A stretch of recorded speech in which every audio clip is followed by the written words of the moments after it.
Okay, welcome to this video. I'm going to be talking to you about something that we all experience, we all go through.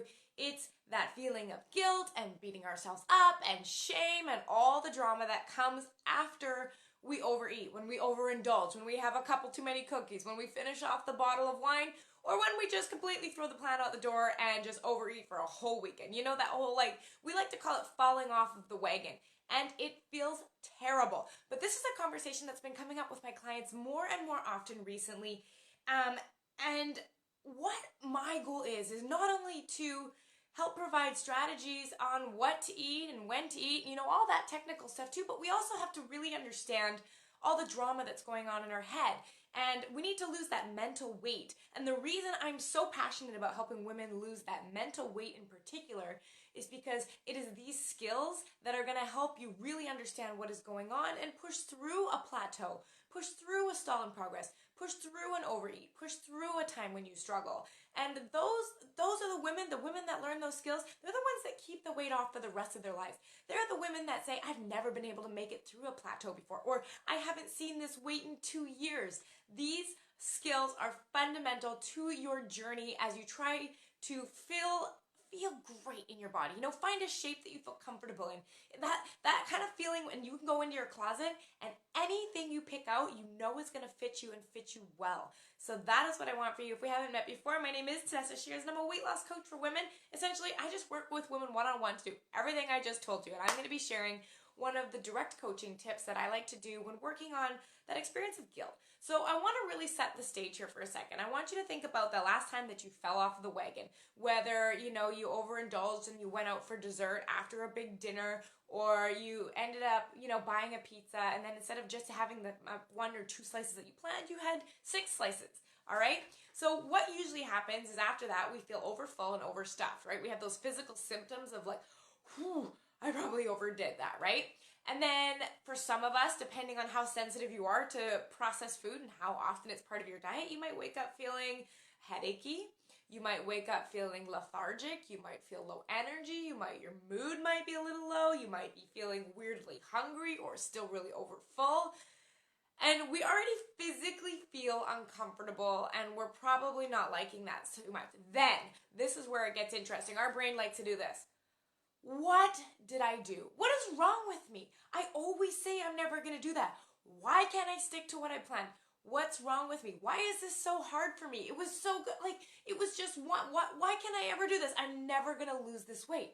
I'm going to be this size for the rest of my life. All of my clothes are never going to fit. I'm going to keep gaining weight. I'm going to keep having to buy new clothes. I'm going to feel uncomfortable like this for the rest of my life. What is wrong with me? I don't get it. And then you go through this cycle of feeling guilt and feeling shame and beating yourself up and what is wrong with me and you can never do anything right. Now I have to start all over again, and we go through this. So what we're actually experiencing is 2 layers of completely negative drama, and I love to call any type of brain chatter that's not serving you drama. Stuff that just makes it confusing. So not only are you feeling physically uncomfortable and you're probably bloated and headachy and you're well aware that you didn't follow your plan already, but then you decide to layer on another negative emotion about your negative emotion. You feel bad about feeling bad. You feel guilty about overeating. You feel angry with not following through. You have a negative emotion of like, I didn't stick to my plan, and then you get mad at yourself for not sticking to your plan. You get mad at yourself then for feeling guilty, and that's a whole nother layer we go to, is all of a sudden we're like, oh, why do I always feel so guilty after? So now you're feeling mad about feeling bad about feeling bad. And then we wonder why it's so hard to stick to anything, because I'm going to tell you, I have yet to meet a woman who walks around feeling bad about feeling bad and sticks to her goals. It's a terrible feeling, and unfortunately, what we've likely learned, if we have a relationship with food, we've likely learned that overeating does tend to kind of dull that emotion, right? So if we're constantly walking around feeling bad about feeling bad, that's just a negative emotion, and it's not gonna project us forward at all. So here is the strategy that I really want to share with you. What we need to learn is the concept that we as strong women can coexist with negative emotion without making it mean anything, without making it bad, without making it mean something about ourselves. What one of the most amazing things that I have learned from one of my mentors, Brooke Castillo, is that 50% of the time, you're going to be experiencing negative emotion. And a lot of us like to try to argue that, well, what I want more than that. But here's the thing. Most of the time, we spend so much time feeling terrible because we're arguing, we're feeling bad about feeling bad all the time. So here's what I would like to offer you instead. When you wake up the next morning and you feel bloated and you have a headache and you're like, oh, that wasn't a very good idea. What if you just stayed with that discomfort of thinking that wasn't a very good idea? Or that doesn't really move me forward. And you just sit in that discomfort of feeling bloated and you just allow it to be there and you work on that idea of being present for what is instead of feeling lousy and then getting mad at yourself and feeling guilt and shame and anger about that feeling. So you're having two layers of negative emotion there. So what if there was just 50% of the time we experience negative emotion? Because when did we start to label a negative emotion as a bad thing? What if it was just something we had to experience? Because the reality is, I often, when I interview clients, when they start working with me, is, what do you want? And they're like, I want to be happy all the time. But here's the deal. We don't want to be happy all the time. We think we do, but I want you to think about something. When your dog passes away, do you want to feel happy? No. When your family member is sick, do you want to feel happy? No. What happens is when good things are going on in our life, we want to feel great, but we're also okay with not feeling great when sad things happen or when bad things happen. So we don't actually want to be happy all the time. What we just really want is to be present for what is. Meaning, the day after you overeat or the day after you overindulge, you wake up and you acknowledge that, hey, I didn't make the best choice. I understand that and I'm going to learn from it. I'm not going to layer on guilt and anger and shame. And I truly believe that once I mastered the skill of understanding that if I can coexist with negative emotion instead of being angry about feeling bad, everything is so much easier, because then when you just let yourself feel crappy for a little bit, it passes. You're not always fighting with it. It's not such a big deal. And on top of that, when you don't layer on all that negativity about feeling bad, you can actually learn from it in the first place. You can say to yourself, okay, well, that wasn't a good idea what I did. What could I do differently next time? What could I do to make sure something like this doesn't happen again so that I do reach my goals? You see how you can spin that and actually learn from it instead of being wallowing in all the drama and the negativity. So what we just need to do is learn to feel bloated. Learn to accept that we made a choice that wasn't ideal and learn from it. Learn to just revel in that discomfort, because that is how you grow.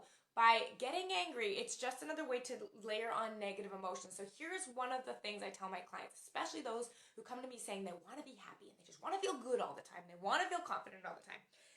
I like to tell them that the day you can learn to stop feeling bad about feeling bad, half of your negative emotions goes away.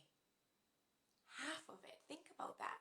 If you could just be present for feeling bad instead of going with guilt and shame and anxiety and all of that other stuff, if you could just eliminate that second half and just be present for just feeling crappy because you made a choice that maybe wasn't in line with your goals, half of the negativity you experience would vanish. And that is how you start to repair that relationship with yourself. You first just start to bringing it back to 50-50, meaning there's negative, there's positive, and I'm just present for what is. Because then you can start to make decisions that move you forward. And then all of a sudden, those accidental overeats, and they happen. And I tell my clients all the time, you're going to overeat. It's going to happen. You're not going to be perfect for the rest of your life, and that's totally fine.